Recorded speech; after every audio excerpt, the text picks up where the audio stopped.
Welcome to Just Break Up, the podcast about love, heartbreak, and all the relationship advice you don't want to hear. My name is Sierra DeMulder. And I'm Sam. And you are, whoa. And I'm Sam Blackwell. I do that part. And today we're going to answer a letter from somebody whose boss sexually harassed her on a work trip. But before we begin, we just want to give you our Surgeon General warning, which is that Sierra and I are not licensed mental health practitioners or HR professionals.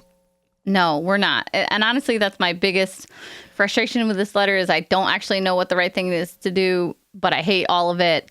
I'm ready to commiserate with our letter writer.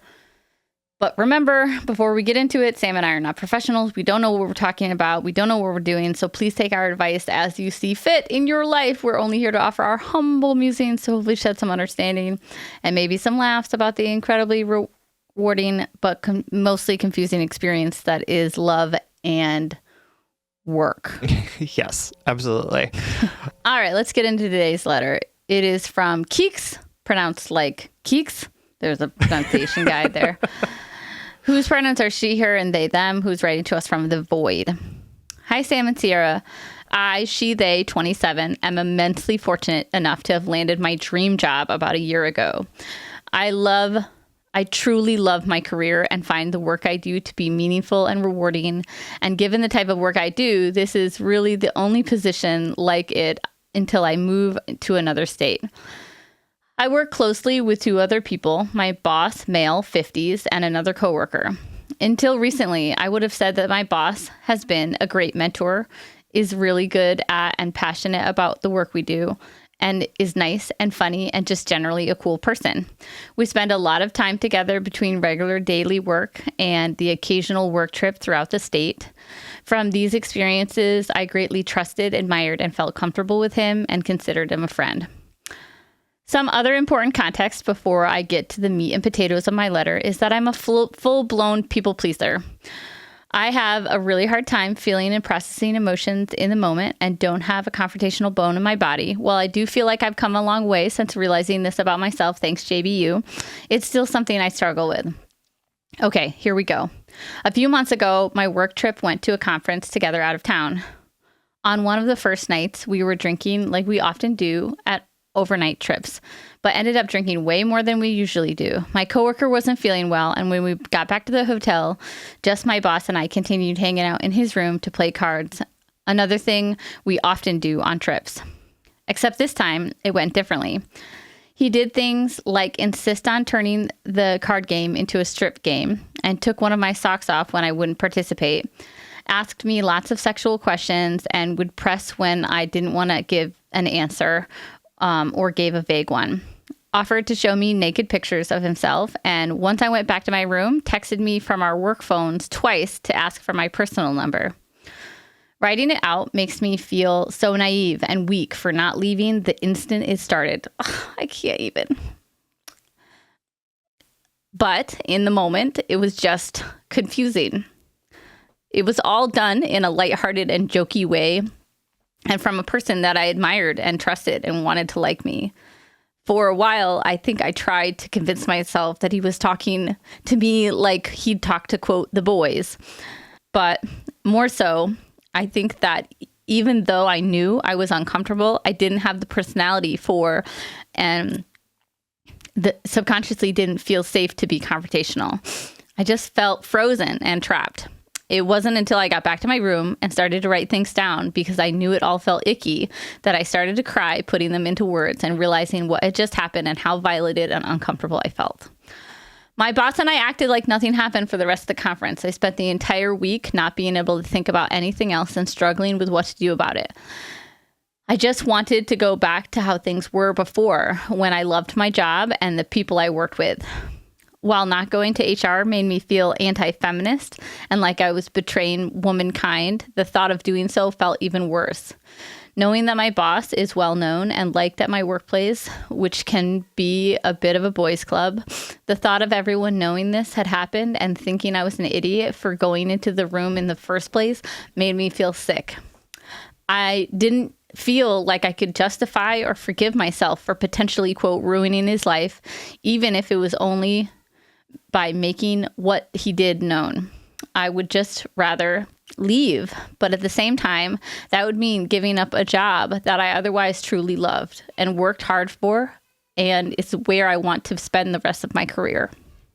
I ended up deciding that I would confront my boss when we got back home and that I would go to HR if I wasn't happy with his response. When I did, he said all the right words and it seemed genuine. He apologized, vowed it would never happen again, and understood that I would need time and space to heal from it. It was good enough for me, and so I let it go and tried not to think about it for a long time.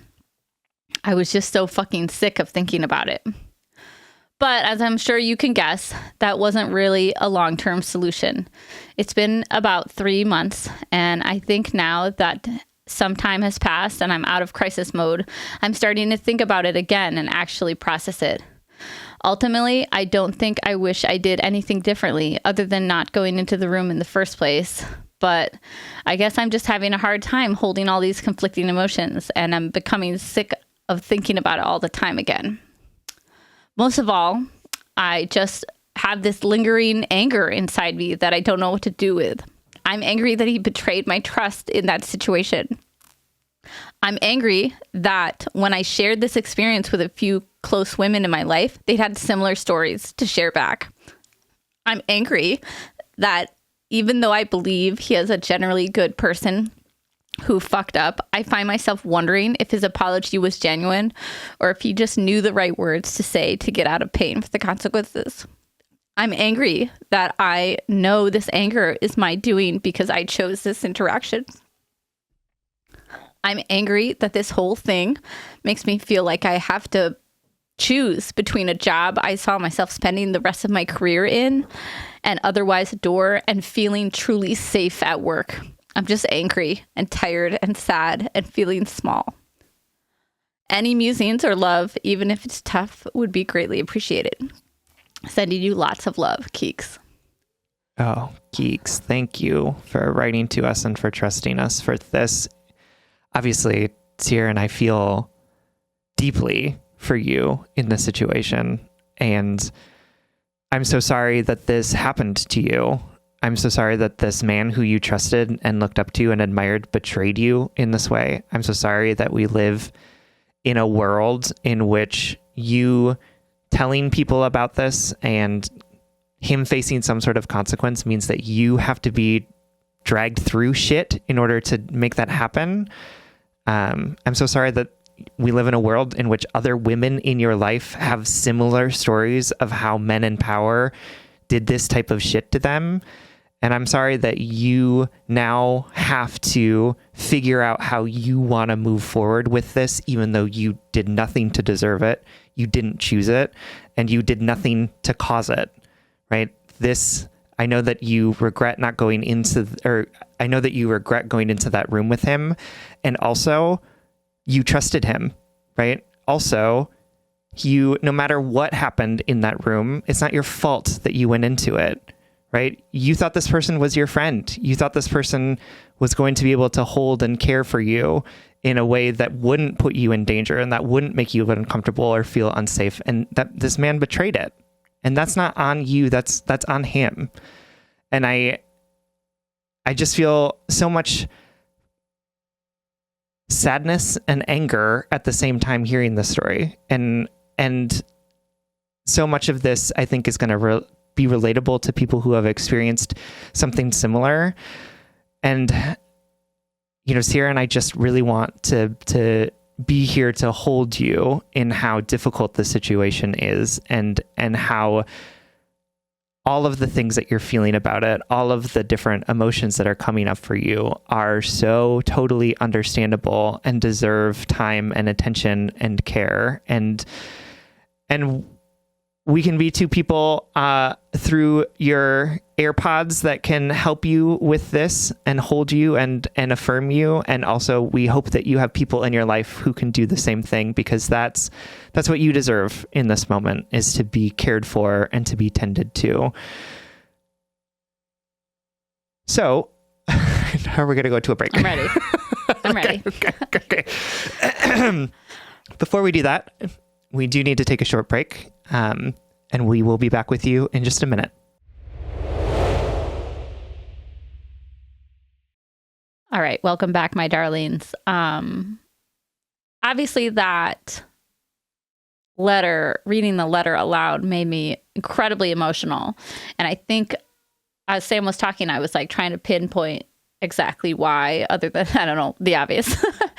And I think there's two reasons why it was so emotional for me to read your letter out loud.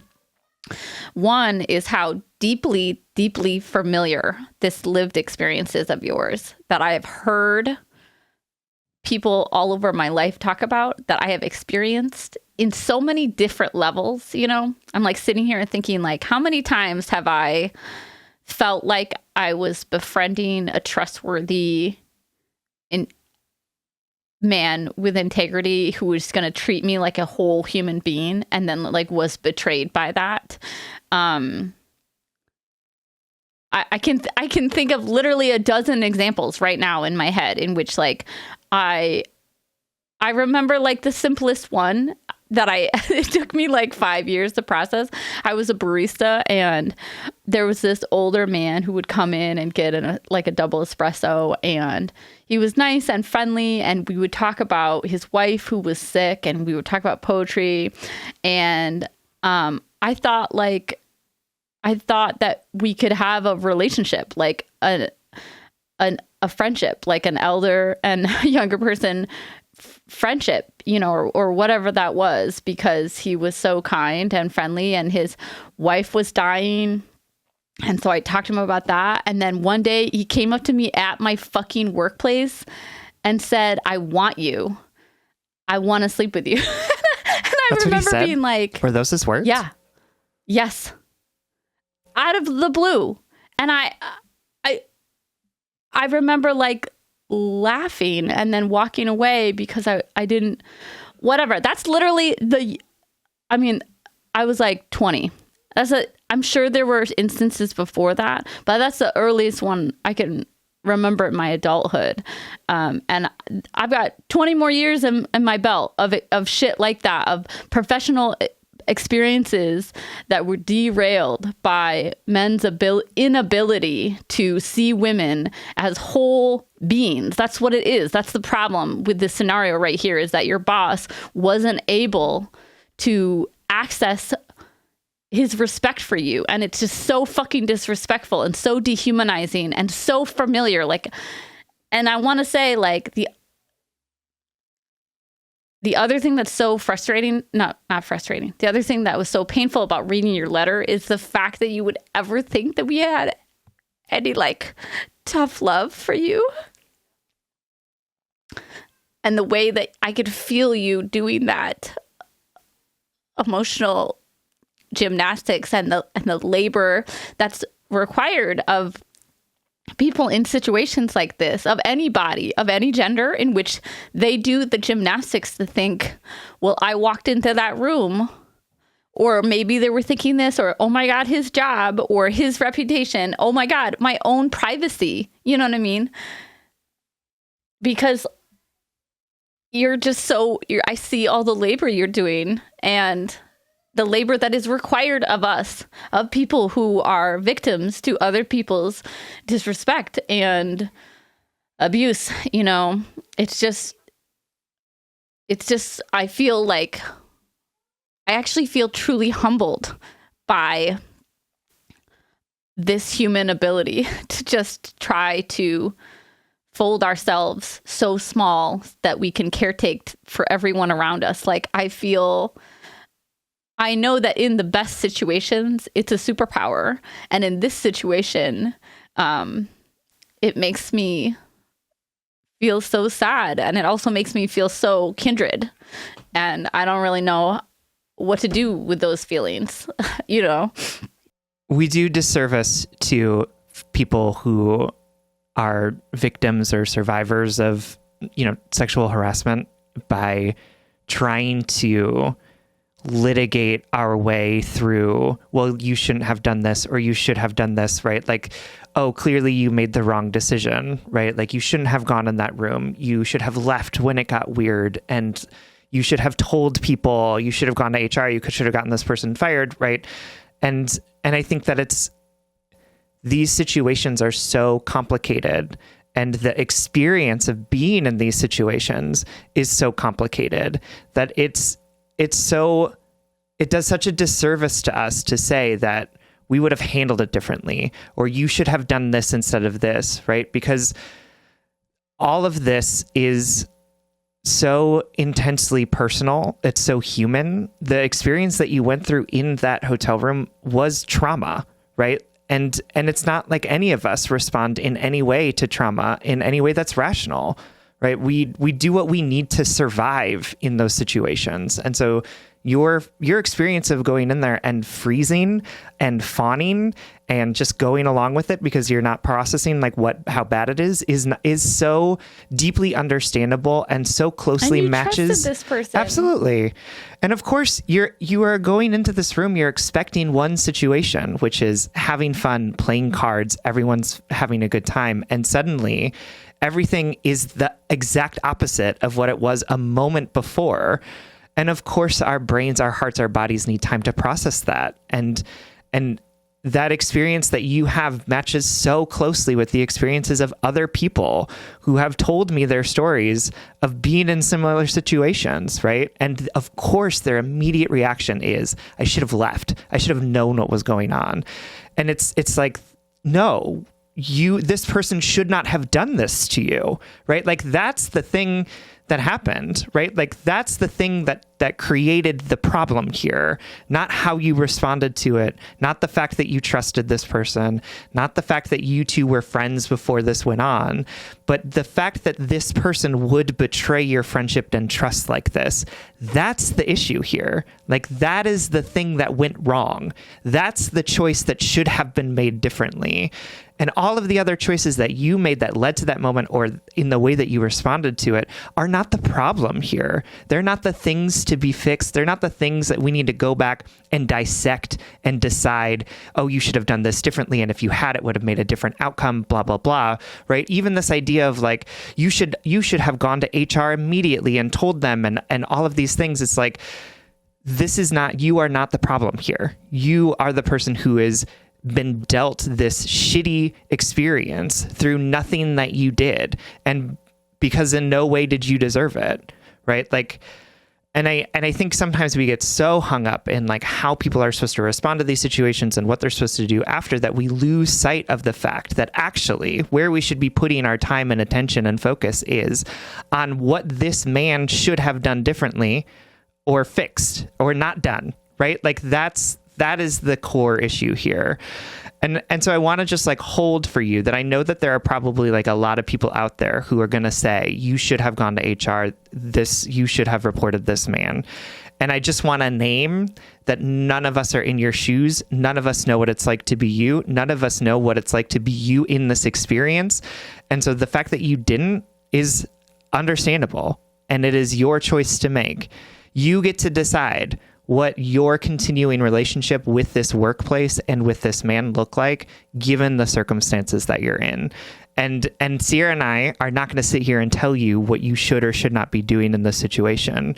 What we are going to tell you is that we love you deeply and that this deserves to be tended to in a way that is going to affirm that you did nothing wrong here, that you did not deserve this, that you didn't ask for it in any way, and that you deserve the time and care and attention that is needed in order to help you heal from this experience. It's real. It happened. It was terrible. You did nothing to deserve it. And we want to help affirm and support you in whatever healing you need to do in order to move into whatever it is that you want to move into, because that's the important thing here. And you know what I thought of while you were talking there is that he should have gone to HR. He should have gone to HR immediately after this happened. As the 50-year-old professional leader in this group, he should have gone to HR and said, you know, I acted outside of my morals as a leader, and I think so and so is uncomfortable, and I need this to be like. And I know that we're just not that culture. We're not, as humans, we don't do that. We can't really. I get it. I get why you didn't. It was self-preservation. But like as a leader, as your professional boss, he should have gone and spearheaded that to the HR. That would probably be better for his fucking ass. Do you know what I mean? Like if he came forward about it and said, you know what, like I overstepped my boundaries here. So-and-so is going to be uncomfortable. We need to navigate this, whatever. It would have never happened. But that's in my mind. I was like, you should have fucking gone to HR for her. And I think I also want to say that, like, if you haven't been in a situation like this, I think it's really easy from the outside to be like, well, to not really understand where the anger comes from, or to be like, well, you know, he didn't actually touch you, or, you know, to like minimize it. But I think the anger comes from a couple things. Like one, the betrayal, like feeling like this is a safe, great mentor. Do you know what I mean? Like it warps your entire relationship to work, right? It warps this entire relationship with this person showing up. And like the letter writer said, like feeling unsafe at work. You know, it's the betrayal of being like, I just wanted to have a fucking normal, good mentor boss, right? And not go to work and be aware of my body and my gender and whatever. I want to just be able to be a whole professional human like he is able to be, you know? And I think the other thing where the anger comes from is like this, the collective anger and the collective grief of, like the letter writer said, like Sam and I both said, of like, the repetitive nature of these stories. Like, sure, this to outsiders, this might look like a paper cut, right? But we're talking about like thousands and thousands of paper cuts where you can't just go and do your job. You can't just show up and be a person. You have to be a woman. You have to be sexualized, or you have to be objectified, or you can't just be a professional hanging out afterwards with another professional. It becomes about your body. It becomes about your gender. And it's so exhausting. And that's where the anger comes from. Like, I think something that I experienced when I experienced betrayals like this is I would gaslight myself to be like, well, you know, if I was in this situation, I would be like, oh, well, the boss is a human too. Like he just got drunk and he was flirting or whatever, you know, blah, blah, blah. But then it's like, well, why can't I just exist? Like, why can't I exist without having to combat these sort of advances, especially in the workplace, especially with professional colleagues, especially with a colleague that is twice my age and meant to be my mentor? Do you know what I mean? Well, and also like flip that sentiment, and we wouldn't be like, oh, that woman shouldn't have, like, that woman got drunk, so like we'd be like, she shouldn't have been drinking, you know what I mean? Like the blame would immediately, exactly. He would use his drunkenness as an excuse, but when the tables are turned, the drunkenness is part of the problem for the person who is assaulted, right, or harassed, right? Like, and so it's important to notice the ways in which we excuse this type of behavior. And that's like the predisposition that we have, particularly in this culture and particularly in like American workplace cultures, of being like, we will go out of our way to find ways to validate, justify, understand the experience of the harasser. And we will go out of our way to find ways to blame or to right? Like the person who's been harassed, and say, figure out a way to make sure that we understand why they deserved it, because that is easier for us than actually taking the time to heal and tend to the wound that has created a place in which we allow this behavior to happen, right? Like, that's what it all is about for me, is that like, we can't imagine that people we know and like could do these horrible things. And the reality is that we have to understand that. We have to be able to hold that, or else we're not actually going to be able to address the problem here, because our default most of the time is to say the person who was harassed is making it up, they're exaggerating it, or they did something to deserve it. Women just want to go to work. And this is not a gendered issue. This happens across the gender spectrum right? And also, yeah. women just want to fucking work. For sure. We just want to be able to go to work. Yep. No, absolutely. And the anger that you feel and that I know Sierra feels and that I'm also feeling is like so justifiable and understandable, right? Like, why wouldn't you be angry at all of the things that you listed? It certainly is making me angry hearing about it. It does change everything too. It does. I just keep thinking about like this shift that you've gone through, and you need to give yourself permission to feel it all. It does change everything. I wouldn't want to go back there, and I wouldn't want to give it up, and I would want to go to HR, and I wouldn't want anything to change. And I would, as somebody who has gone through a fucking sexual harassment workplace investigation with lawyers, I hated it. I hated terrible. Everything about it. Yep. And I also wish I sued the fuck out of that fucker. That's real. another story. I wish I sued them. That's a shitty situation. Anyway, if you're not already, I would hope that you would go to therapy. And honestly, if you're not comfortable, honestly, I don't know. I want her to go to HR, but I understand why, all of the reasons why not. Like I want her to go to HR so that the company can pay for therapy. Yeah.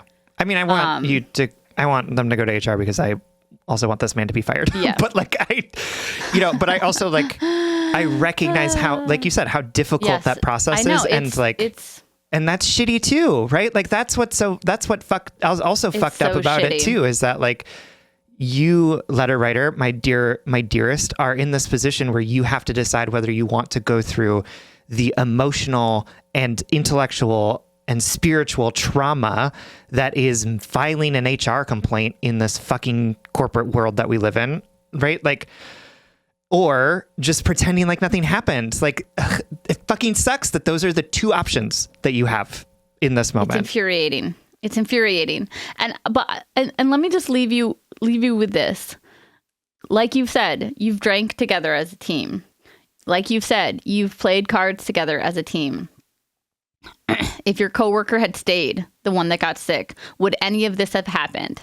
No. So it has nothing to do with you going into that room. It has everything to do with your boss's choices, because if the circumstances were different, your boss would have chose to have behaved differently. He took advantage of the situation, whether or not he can plead that he's drunk or not, because if the situation was different, he would have chosen to act differently. So it's not, the stuck point isn't you walking into the room. The stuck point is your boss choosing to behave in this way. In that line, Sierra already talked about this, but I hope that you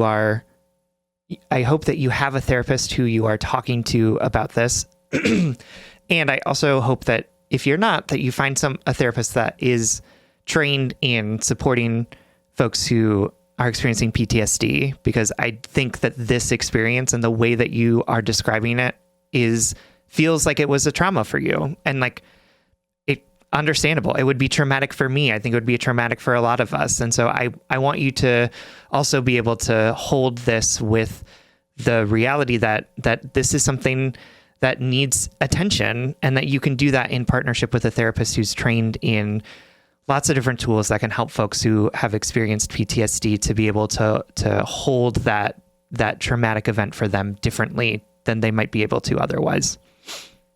Right. Exactly. We love you so much. Abundantly. We love you and are with you in this. And honestly, I just want you to be able to have a therapist so that you can hear things back to you like this regularly. Not that I think anything is wrong with you, but because I want to make sure that we're quieting the voice in your head that could ever think we would ever have any tough love for you in this situation. We love you so much, and we hope that this helps. All right, everyone. Oh, last thing. I'm sorry. Yeah, no. There's nothing wrong if you don't go to HR. Yeah. I just want to say that I have no judgment in you whatsoever. Like no part of Sam and I saying that we want you to go to HR is us playing our own revenge fantasy on this dude. And we think it would be totally valid if you wanted to go to HR, and we think it's absolutely equally valid if you don't want to. I totally understand. And if you want to work with this person for the rest of your life, or whatever, you know what I mean? I'm fine with that. I I just want to say that. No judgment whatsoever on either path. Appreciate you naming that. Yeah. All right, everyone. Thank you so much for listening. If you would like more content from us, or if you would like access to our monthly office hours, you can support us on Patreon. If you support us on Patreon for as little as $5 a month, you'll get access to those monthly office hours, which is when Sierra and I hop on Zoom with any of our patrons who are interested in joining us. And we answer questions in real time. We engage in funny stories about our lives and about the lives of our fellow patrons, and just generally have a very wonderful time. That's patreon.com/justbreakuppod. You can slide into our DMs, send us your favorite relationship meme, but most importantly, you can submit your questions about all matters of the heart at justbreakuppod.com, which is also where you can find our merchandise. Please remember to like, follow, subscribe, give us a 5-star rating and review. This literally keeps our mics on and helps us reach more brokenhearted souls who need two random strangers giving them relationship advice. Just Break Up is a production of Duvid Media, original music, recording, editing, producing, all magical things by our good friend Spencer Worth Davis. Make sure to check out his music and his podcast. And remember, you deserve to be able to go to work and do your job damn well. You deserve to be able to socialize without the threat of being objectified, harassed, assaulted. You deserve to be able to be friendly and cordial without the risk of repercussions. You deserve to be seen as a whole person deserving of respect and peace and friendship without the risk of everything that happens to us. That is the world I wish for all of you. And if all else fails, just break up.